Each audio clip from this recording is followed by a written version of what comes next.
Hey there. Thanks for tuning in. You ready for another episode of my Bigfoot sighting? All right then, let's do this. Seen a bunch of rundown no-horse towns where the church is the backbone, loves and the plow, and the five-string melodies grooving, with the farmland rows where the roots run deep, beyond the noise of the busy streets, where the songs of the South are soothing. When I hear the front porch picking down, home rhythm ringing out, I don't run from banjo music. Yeah.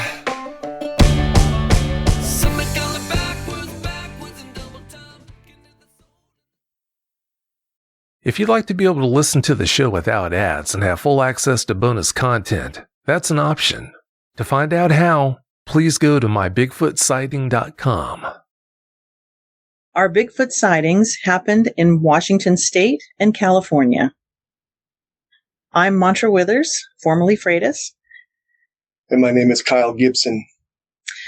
And the two of us have been doing Bigfoot research together for about 8 years.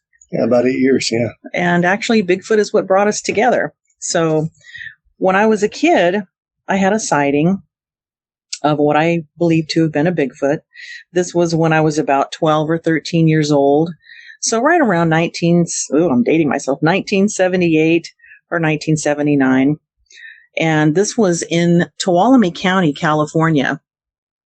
And how it happened was my parents decided to go camping for a couple of weeks there with a travel trailer. So we found a great little campground, which is actually still there. It's called Sugar Pine Campground. And we pulled in, found a nice little spot, and we were there for, I think in total about 2 weeks. So for me, it got really, really boring because I didn't have anything to do. And so I ended up making a friend there. And it was a little girl, a couple years younger, I believe. And she and I just met kind of outside the space there where we were camped. And she, I guess, had been there for a little while. And she said, well, here, I'm going to take you down to this little cool spot. So I followed her, and unbeknownst to my parents, because had they have known I was walking out into the woods without supervision, that probably wouldn't have been a good idea. Anyhow, she took me down this little footpath, and it was probably maybe a city block long to get out to where we were. And there was a big boulder, a big rock there that you could climb on top of. And there was a branch up there that you could swing on once you grab it and swing over this little stream that was back there. So anyway, so we played there for a little while and then came back, and I didn't see her again for, a short time. And so I went out looking for her again, and she wasn't at the camp spot where she was before. And so I thought, well, maybe she's somewhere else. I was just a kid. I didn't realize, she wasn't there at all. But anyway, so I thought, well, maybe she's down there playing at that same spot. So again, didn't tell my parents where I was going, and took off down this little footpath, walked all the way out there. And it was about, maybe it was in the afternoon, sort of mid to late morning-ish, afternoon-ish, maybe around, 1 or 2 o'clock or something like that. So the sun was coming straight down through some really thick trees, some really thick pine trees, and a beautiful forest area. And so I walked, I was almost to where the big rock was, and I was looking at the big rock, and I'm just scanning, thinking, is she here? And I started feeling like I'm being watched. And as a kid, the first thought is, oh, it's probably my friend. So I'm scanning, I'm looking all the way around in front of me, and then I start turning clockwise, looking around me, trying to see if she's there somewhere, maybe hiding or something. And I turn all the way around now till I'm facing the trail that I just walked down. And in front of me, maybe 8, 9 feet or so. I can't recall exactly. It's been so long, but anyway, 10 feet, maybe 12. There was a really big, thick pine tree that was right next to the trail that I had just come down, this little footpath. And I just was looking at this tree, the trunk of it, and it looked like there was an arm wrapped around the tree. The arm had really dark hair, long, just kind of drippy hair coming off of it. And it wasn't moving, but I could see a full hand with an opposable thumb. So 5 fingers, and the forearm, which had the long hair coming off of it. And as I'm looking at this, I'm thinking, I'm not afraid. And I'm thinking, that looks just like an arm. Wow, that is really weird, And as I'm staring at it, this face peeks out from behind the tree at me. And I froze, absolutely terrified. I don't know if you've ever had this happen, but when you're so scared, you aren't even breathing and you can't scream. You just are frozen just with fear. And whatever this was had a very flat forehead. I could see it from right about the bridge, or whatever would have been a bridge, of the nose up. And so it was very dark. I could see the white part of the eye, which is called the sclera. I could see that it was staring right at me. And we locked eyes. And I had one choice, two choices. I could run the other way back into the woods, which I wouldn't know where I was because it would have been beyond where I'd ever been, beyond the rock. Or I could run right by it to go back down the path I had just come down. And that was the only way home. So instantly, I took off down the path and I had to run right by it. And if it would have wanted to hurt me, all it had to do was just reach out and, what they say, clotheslining you, reach out and grab you. And it didn't. I didn't look at it when I ran by. There was no smell. There was no sound. But in sheer terror, I ran, which I was not exactly, an athletic child, but I ran all the way back to our campsite.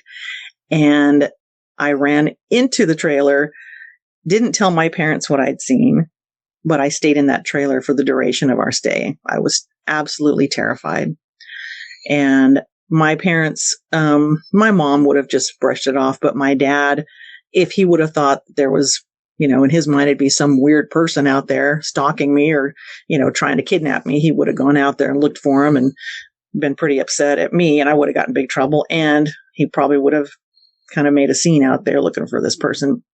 But anyway, so I never told my parents about it. But the memory of that and the sheer terror of it stuck with me throughout my life. And I was so afraid to tell anybody about it because I thought they'd think I was nuts. So I didn't tell anybody about it until I was, I guess in my late 30s. And I had told my oldest brother about it. And at that time, there was an organization that's still around. It's called the Bigfoot Field Research Organization. And they had a website where they collected all different kinds of reports for Bigfoot sightings. And so my brother had told me, you should, go onto their website and file a report about what happened. And I finally agreed to do it. So went out there, put in all the details, told him what happened and where it was. And so within, just a few hours, I believe it was, I got a call from somebody who was one of the investigators. And that person turned out to be my very best friend. And we ended up doing a lot of research together and going out in the woods and doing Bigfoot research up until when I had moved from California, which was 8 years ago. So in essence, something that happened to me so many years ago and scared the bejeebies out of me, it changed my life and it changed the trajectory of so many things for me. I still, to this day, I don't know if that was a Sasquatch, but it sure darn well looked like it probably was. And it whatever it was, didn't realize, it didn't have the presence of mind, or maybe it was a juvenile, it's hard to say, to know that I could see its arm. And but anyway, so that was something that happened to me when I was just a kid, and I've been doing Bigfoot research now for many years, and that's actually how I met Kyle, who's here with me right now, and he's had his own Bigfoot experiences as well. So I'm going to pass the baton on to him here. Hi.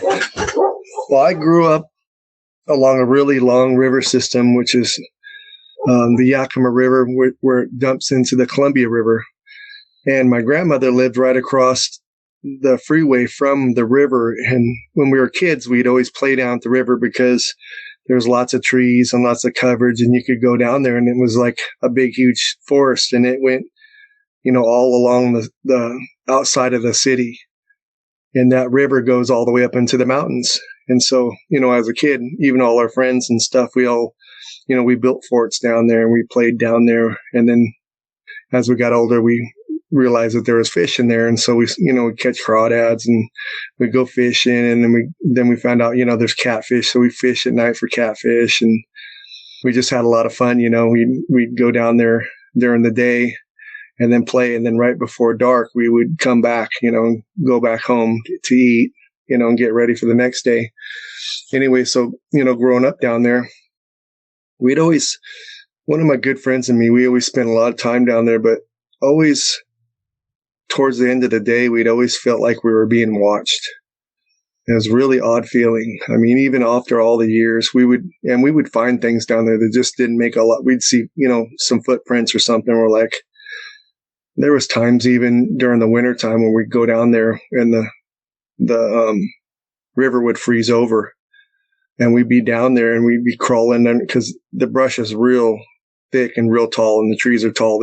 It almost makes like tunnels in it to where you could get in there. And actually, if the weather was bad and snowing, you could get underneath the trees, underneath the canopies, and stay out of the weather. Anyway, we would go down there, and once in a while we'd find like footprints, like it looked like bare feet in the snow. And we're like, who'd be running around down there with no shoes on? Just never made a lot of sense. We were young. We didn't really know. But, throughout the years, it just felt like, me and my friend, we kind of knew that there was something going on down there. We weren't sure what was going on or what it was. And so as we were growing up, we would always kind of, when we were fishing, we would catch a bunch of fish, but we would always leave a couple fish down there. We'd make a little circle along the edge of the shore with the rocks and leave just a little bit of water in there. And we'd leave a couple of the fish that we caught during that day. And just out of curiosity to see that next day when we came back to see if those fish were still there or something took them. And so we would do that, and we'd come back and the fish were gone. But what's really interesting is whatever was taking the fish sometimes would move our rocks around and make like little different symbols with the rocks and stuff. And it was just really interesting. It's like, I didn't know an animal could take the fish and play with the rocks, And so, kind of in the back of our mind, we weren't, because we'd never seen anything, but we'd hear things, and it was always felt like, there's something down here. We just don't know what it is. And so throughout the years, going down there, and then as I got older, when I got my driver's license, I got an old pickup truck, and me and my friend would go down there fishing for catfish at night because, fishing at night for catfish is the best time, to catch the catfish is at night.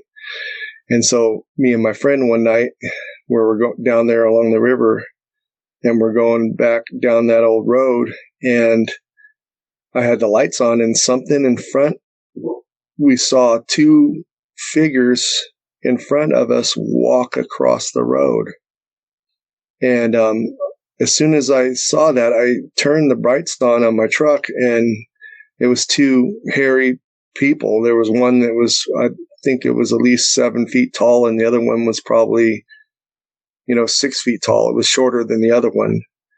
But what was so weird is when I turned the brights on, the way they reacted, they weren't startled or anything. It's like, they just gradually walked across the road. I mean, at a slow pace, and me and my friend just kind of looked at each other like, most of the time you turn your lights on an animal and, they jump, it scares them and they'll move real quick. These things weren't scared at all.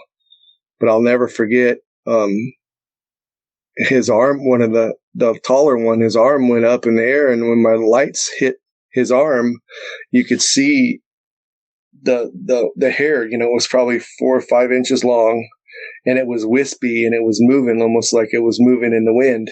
And I'd never forget that. I was like, man, what is that? And we just looked at each other like, did you see what I just saw? And we're like, we were in so much shock. We just were like, we were scared, I stopped the truck and I did not continue towards that direction. I mean, we sat there for a few minutes just saying, man, what was that? Trying to think in our mind what it could be, could it be, people or something, but we know what we saw. What did they look like besides that? Were they like really beefy, or were they more No, they were, that's a thing, a lot of people talk about the Bigfoots being, like Patty, big. These ones were built like an NBA basketball player. They were very thin. Their arms were super long, super muscular. But the bodies were tall and thin. They weren't what you see like on the Patty film. That weren't big like that. It was, it was very, very different.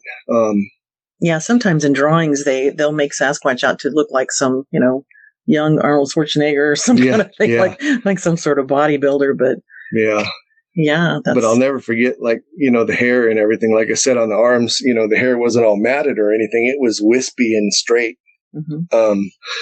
Around its neck and stuff like that, because it almost looked like the head was just on the shoulders. You couldn't really see it because the hair came down the sides and right onto its shoulders, and so there's no neck on it pretty much. But the arms were super long because they were hanging down past where where your knees would be. Oh wow. And as it walked, the arms went up. So like one arm went up, one arm went down, one arm went up, one arm went down. And both of them, the taller one was in the front and the smaller one was just probably within like just a couple feet of the bigger one. And they were just following, and they were just going right across the road. And that sagebrush there, those, that big sagebrush, is probably like 4 or 5 feet tall. And they were both way taller than that sagebrush. I'm 6'2", and they were taller. They were taller than me. It's just so hard when you're looking at a distance, to see how tall things really are. And when your mind sees something that you're not supposed to see, who would ever think you'd see something like that? It kind of plays with your mind. You're like, kind of go back and forth, like, how tall do you think that thing was? Like a lot of people will say, oh, he could have been 8 or 10 feet, but you really don't know at that distance. Yeah, unless you've got like a tree you were standing next to go back and measure. It's hard to tell, especially at a distance. But yeah. Yeah. But it was so weird, growing up down there, because then after that happened, we quit going down there at night very often, and when we did go down there, we went with other people. We just didn't feel safe going down fishing by ourselves at night. There's always a lot of stuff going on down there, A lot of weird feelings. A lot of weird feelings, and just weather and all that kind of stuff. But yeah, that's what kind of got me really, really interested in it.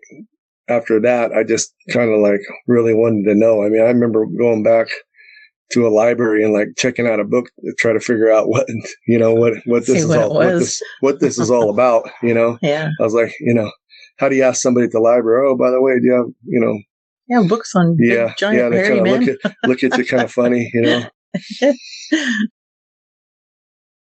But that's what got me very interested in, I grew up in a family where we fished and we hunted a lot. My grandparents canned and harvested and So we did a lot of outdoor stuff. We were always hunting and fishing and being outside. And so, throughout the years, even though when I was out there with my family, and I never told them what I'd be doing, but I was always looking for tracks. I'd go up hunting with my grandfather or hunting with a cousin or whatever. And even though they're all really into hunting, me, I'm hunting, but I'm also looking for it, looking for tracks, looking for shelters, looking for somewhere something would nest down, and just doing the research and trying to figure out like where do these things come from and what do they do? And, Yeah. We do research together now. And so one of the things that happened to us too, which is, it's kind of an interesting experience because we learned quite a bit from it in some ways. And that was that in the winter time, so we have a couple snowmobiles. So, but we'll take one out and him and I will go back as far as we can. And actually we almost got stranded a couple times, but that's another story. Anyway, so, this particular time we were we were at Bumping, weren't we? Yeah. Yeah. We were at an area in Washington called, Bumping Lake. And that's an area that historically has had a tremendous amount of Bigfoot sightings up there. Kyle and I have found, prints that were just amazing when they drained the water down from the lake to a certain point to accommodate runoff in the spring. We found some amazing prints that were just in the mud of things, and it appeared that whatever it was getting crawfish and eating them because there were little crawfish shells and little piles of things. And anyhow, so this area, it's Bumping Lake, and it's quite a popular Bigfoot research spot for a lot of different folks. But so we were there, and nobody goes back as far as we go because it's just, there's really no reason to. It's beautiful, but it's not like it's a ski area where we go. So anyhow, we'd gone way back in. I forget how many miles were we back in. Yeah, a couple miles back in or so. And as what we'll do is he's driving and I'm sitting behind him on the seat.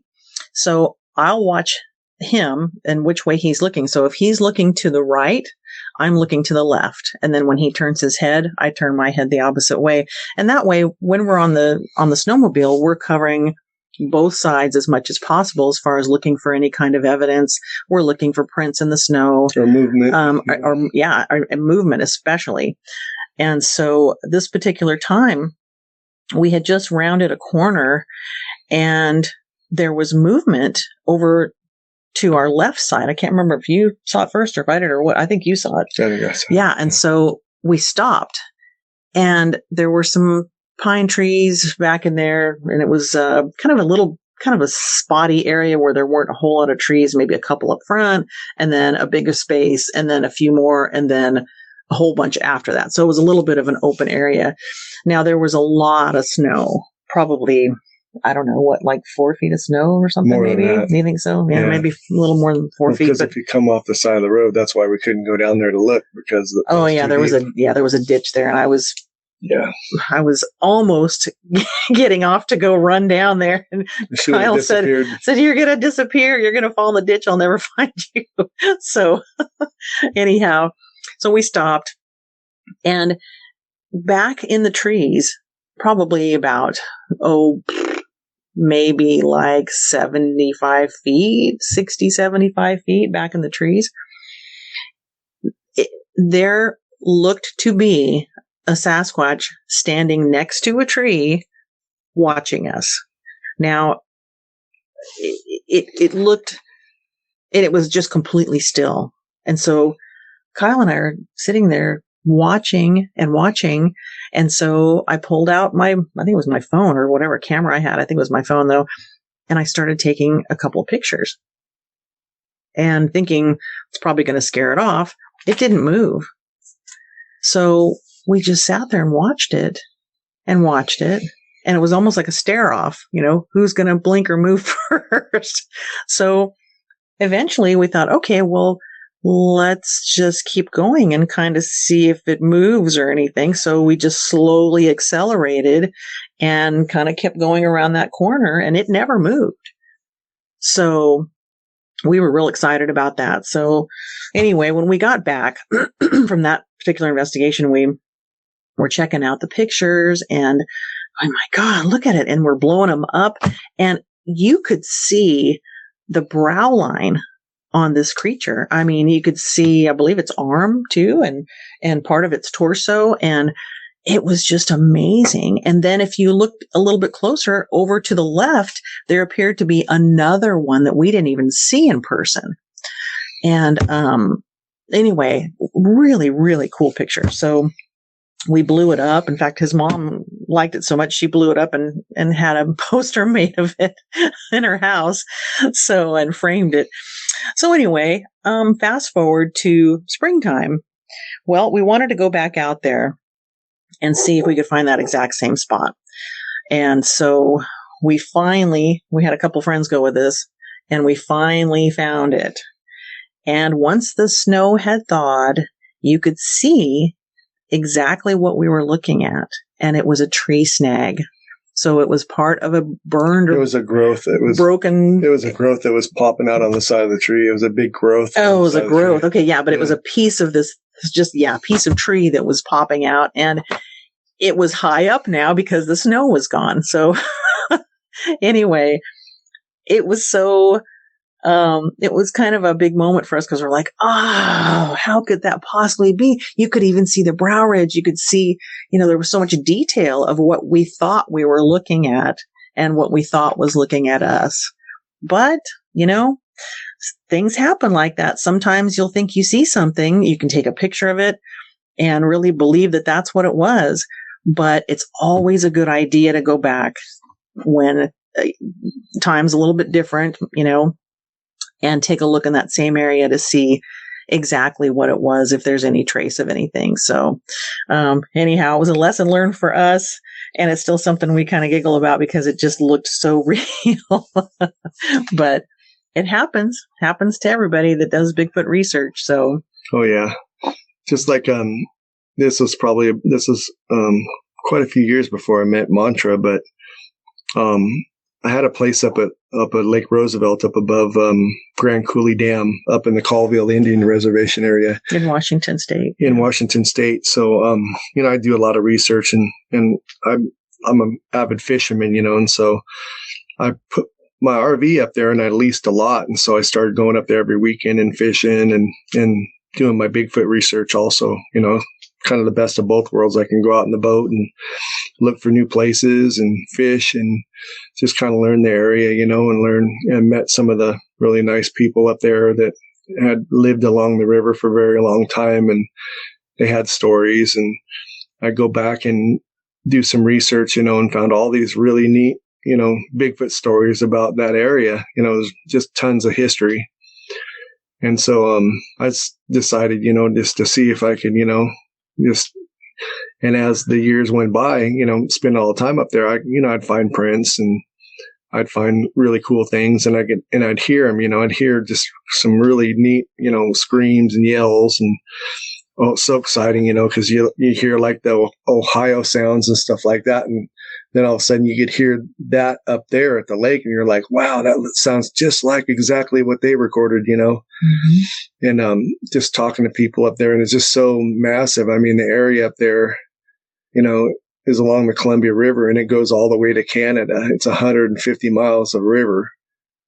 And there's all kinds of sloughs and, caves and high ground and lots of granite and trees and just endless and lots of animals, And so I spent a lot of years up there and kind of wiggled it down to this area that I kind of knew that they were in there. And I talked to some of the elders up there, and they told me basically, yeah, they're in there, but don't go in there. You should stay out of that area. That area is theirs, and you shouldn't go in there, And of course, when somebody tells me I shouldn't go in there, you know what I'm going to do. I'm so curious. I'm like, I got to go find out what they're talking about, So, I went up there and just kept hanging around in there because there's a slough, and you can take your boat behind the rock, this big rock island, and back there into the corner, and then it's just straight uphill, just beautiful rockeries and trees and stuff. And so I thought to myself, everybody talks about, call blasting, and I don't know much about call blasting, but I'm like, it works when we bugle an elk, an elk call comes in, So I thought, what the heck, I had this CD that, of the Sierra sounds from Ron Moorhead. And I thought to myself, you know what? I'm going to try this. And my boat has a huge, huge speaker system. I mean, loud. I had it custom built. So I put the CD in there and I started playing this stuff. And because you're behind the rocks, and you're in that canyon, and so the sound really travels far up the mountain, And the first week or so, I'd play it, and, I didn't really get a whole lot, I heard some branches breaking and some rocks and stuff, and didn't really, just kept kind of like, no, not this time, And so then, like, second week, I think it was the second or third week, just every time I go up there, I just play that for a little bit just to see, And the one week I was up there, it was on a weekend, and I played that, and whatever was up above on the mountain there, it totally mimicked what I played on that CD. And it even went further than that. I mean, it was going off. And me, I was so excited. I'm like, oh my gosh, you hear that? Oh my gosh, So I put the anchor out of my boat, and I decided I'm going to swim the shore, see if I can get a look at this thing. Cause it's up there, and it's making all kinds of noise. It's going off. So I get to shore. I start going up the mountain part way. And then all of a sudden, I start hearing tree branches like breaking and stuff. And I'm like, oh my gosh, oh my gosh, and I had somebody out in the boat too. And they're yelling back at me, and they're like, hey, there's something up there. I can hear it, And I'm like, shh, quiet, quiet. I got to see what this thing is. So I start going up there, and then all of a sudden I saw this dark shadow figure coming down the mountain, and I saw trees. Talking trees, like going down, like getting ripped down. I mean, it was just plowing through whatever it was. And the first thing I could do is, I was so scared, like I wanted to see it, but at the same time, I'm like, man, I don't know, this might not be a good idea. And so when I went around this rock, it came around that rock on that one side, and it screamed at me. It was right behind you. It was right behind me. Well, it was in front of me at first, and it screamed at me. And then I turned my back because I was so scared that I wanted to get away. So I was turning my back towards the water because that was the way I came in. But as soon as I turned, I couldn't move. It's like my whole body froze up. I'd never, ever felt anything like that before. It literally felt like maybe like only thing I can compare it to is like grabbing an electric fence and then not being able to let go of it. So my body turned around, but then I could not move. I was in deep shock, and I didn't know what to do. In fact, there was a warm feeling that came over. It came over the top of my head, this warm feeling like somebody's going to put a gunny sack over my head so I can't see. And this is going to be the end, and I started praying. I was so scared. I don't get scared, but I was scared then because my body wouldn't move. I mean, it happened so fast, and it was so hard to think about what was going on because I was in just such shock that it probably only was like a minute or two, but it felt like forever because I wanted to leave. I wanted to run and jump into the water to get to my boat for my safety, but I couldn't. So I couldn't move. And I'm not kidding you. Like at that moment, I thought, wow, this is it. This is how my life is going to end. This is it. This is the big one. And then you heard it behind you. And then I heard it behind me, I heard the breathing and everything. It was deep breath, guttural breath, right? I really thought it was going to grab me, and it was it. And it didn't. What it did is it was behind me, and it was breathing and making all these noises and everything. But then all of a sudden, it's like it let go because all of a sudden my body started moving, and I took off running, and I'm not kidding you. I went across that water like I was Michael Phelps. I mean, you never seen somebody swim as fast as I swam, and I'm a good swimmer. And I got out of there, got to my boat, pulled my anchor up, and we rolled out of there. And it left me in such shock that I went back to my RV, which is about a mile or two downriver. I went back to my RV and put my boat on the trailer and got back to the RV, and all of a sudden I was really, really sick. I couldn't believe it. I mean, I felt horrible. Like, the shock was so bad that it drained everything out of my body. I felt like I had a flu almost. I mean, I've never been that sick. I mean, I basically laid down on the couch and I didn't move the rest of that day. And all I could think about was, thank God I was still here. You know, that was that scary. I thought, man, that's the most hopeless, most awfulest feeling I've ever had. Yeah. After that, I would drive my boat by that area, but I would never go in there and stop.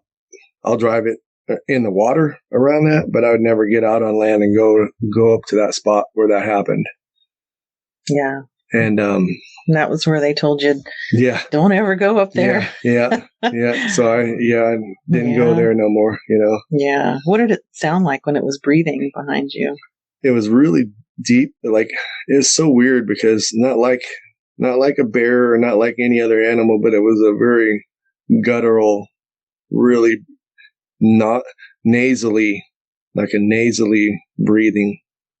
Like something like that thing, when it came down the hill, it came down really super fast, but it was breathing through its nose or whatever it was. It was nasally, gurgly, but really like out of breath. Kind of. It was the most awful. It was awful. It was awful. It sounded like a monster would sound basically. Yeah. It sounded like a monster. Yeah. Good grief. And you were sick for about 3 days after that, weren't you? Yeah, I was sick for about 3 days after that, you know. There's a possibility he could have been hit with infrasound. That's what some of my friends were saying, that they thought that maybe that could be infrasound that made me very sick. Yeah, but, that could be. Yeah.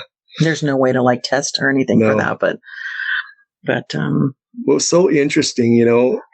I really do. I miss that place up there, you know, where my RV was and everything, because, you know, I'd catch all those fish and I put them in my freezer and stuff like that. But we always had it seemed like we had visitors there at night, you know, at the camper and stuff. But that area up there is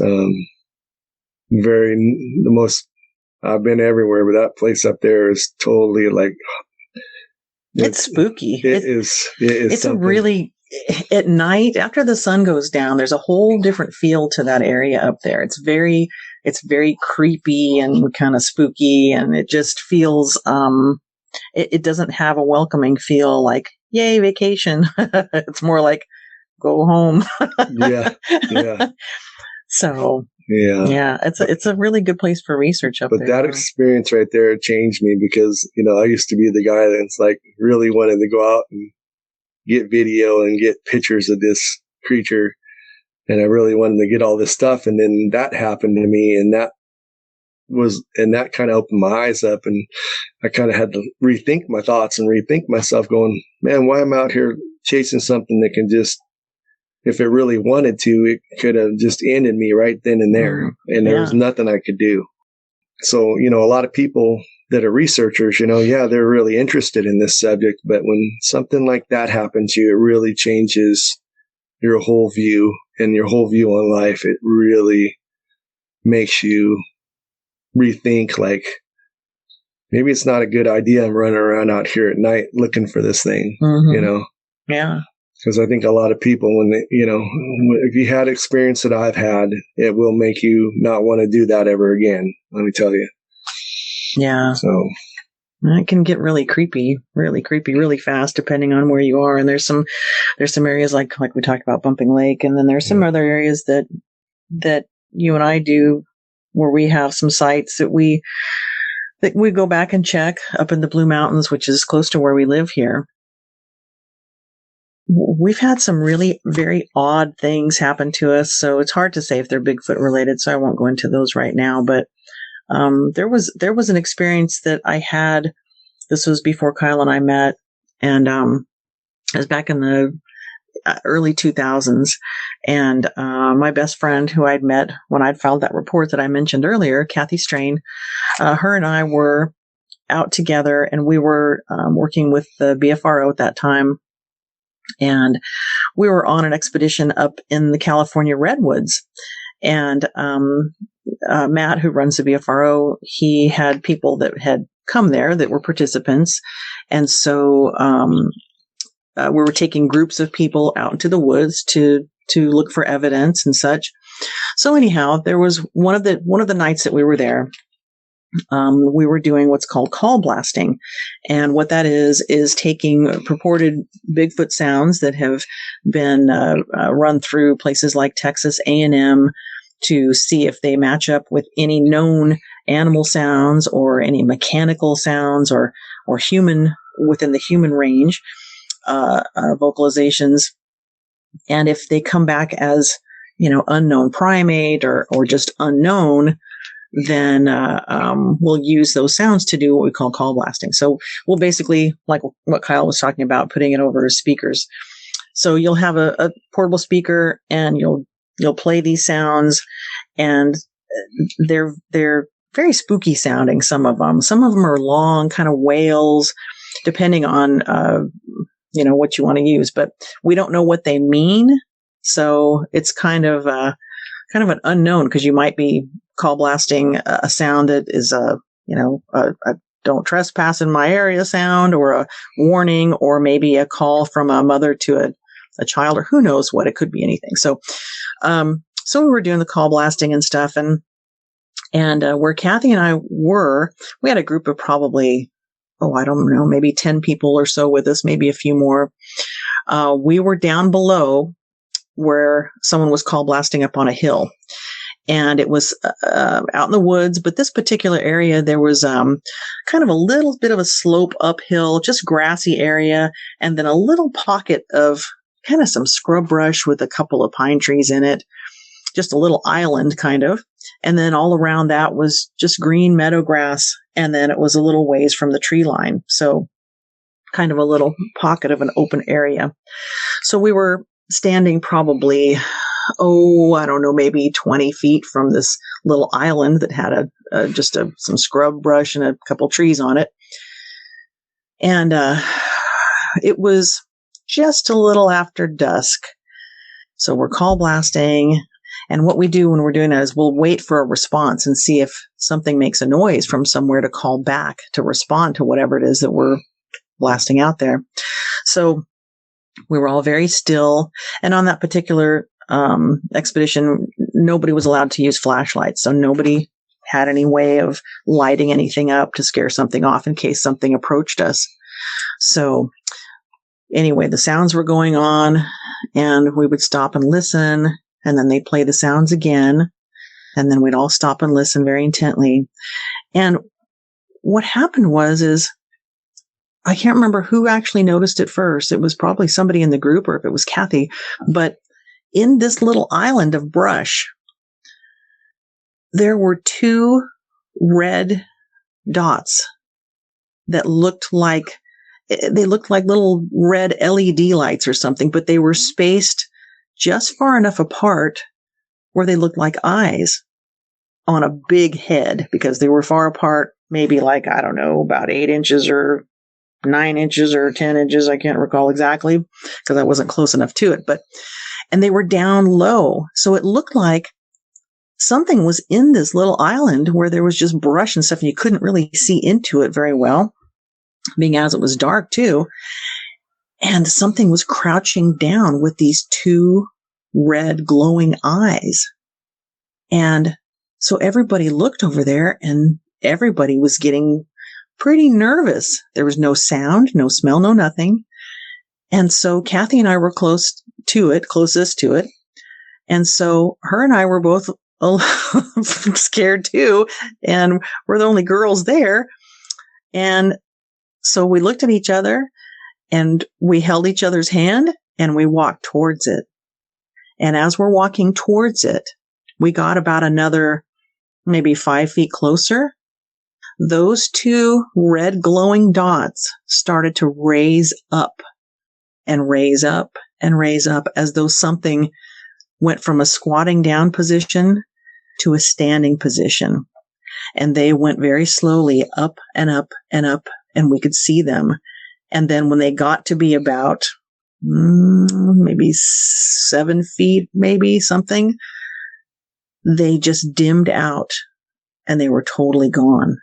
It was like somebody had them on a dimmer switch and they just went whoosh, gone. There was no noise, nothing. And everyone there was terrified. In fact, there was one participant who actually had a little accident in his pants, and because he was so scared, and we were all just terrified. But Kathy and I got close enough to it, whatever it was, and it raised up and disappeared.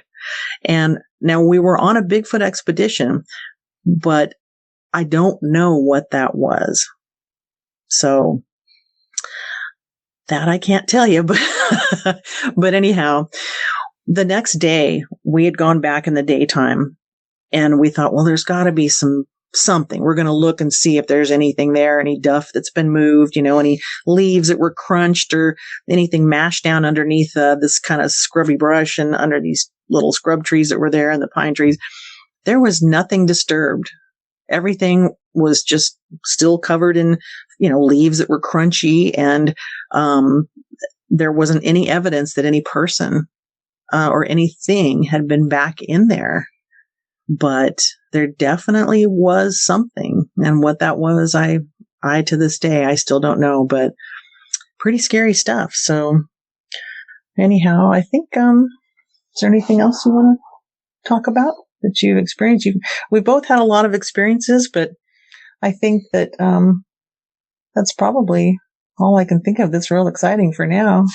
Yeah, there's so many different things throughout the years. We spend a lot of time, if we're not working, we're outside, we're in the woods. We try to spend as much as we can, outside looking and doing our research. And, most of the time you're just out in the forest and you're just enjoying the outdoors. There's not a whole lot it doesn't always happen. Sometimes it might be years, Mm-hmm. But there are a lot of creepy things that happen that may or may not be Bigfoot related, but right. The woods can be a scary place. So just know that nighttime is generally when things start amping up a little bit. But that's how we met, was actually through the Bigfoot phenomena. Yep. So had I not filed that report from many, many years ago, Kyle and I would not be sitting here together talking. So I guess that wraps it up for us. Yep. Yeah. Yep. Thanks so much for hanging in there and listening to us. We appreciate it. Yeah, thank you very much. That was great. Well, that's it for tonight's show. If you've had a Bigfoot sighting and would like to be a guest, please go to mybigfootsighting.com and let us know. Thanks for listening. Have a great night. Seen a bunch of rundown no-horse towns where the church is the backbone, loves in the plow, and the 5-string melodies grooving. With the farmland rows where the roots run deep, beyond the noise of the busy streets, where the songs of the South are soothing. When I hear the front porch picking down, home rhythm ringing out, I don't run from banjo music. Yeah. The sound of a memory brings me back to the bluegrass playing on my dad's 8-track. His pickup man had been through it, getting through the day on Scruggs and Skags, bucking hay bales to those Tennessee jams. There's no other way that I'd do it. When I hear the front porch picking down, home rhythm ringing out, I don't run from banjo music. Yeah. Something going backwards and double time, looking at the soul and the tremolo Kentucky style. Those are the anthems strumming out, country boy living. When I hear the front porch picking down, home rhythm ringing out, I don't run from banjo music.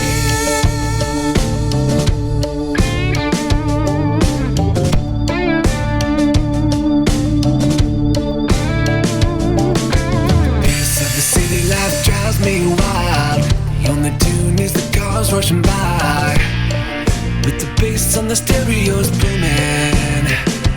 When I hear the front porch picking down, home rhythm ringing out. I don't run from banjo music. Yeah. Something going backwards, backwards in double time. Getting in the soul and the tremolo Kentucky style. Those are the anthems strumming out, country boy living. When I hear the front porch picking down, home rhythm ringing out. I don't run from banjo music.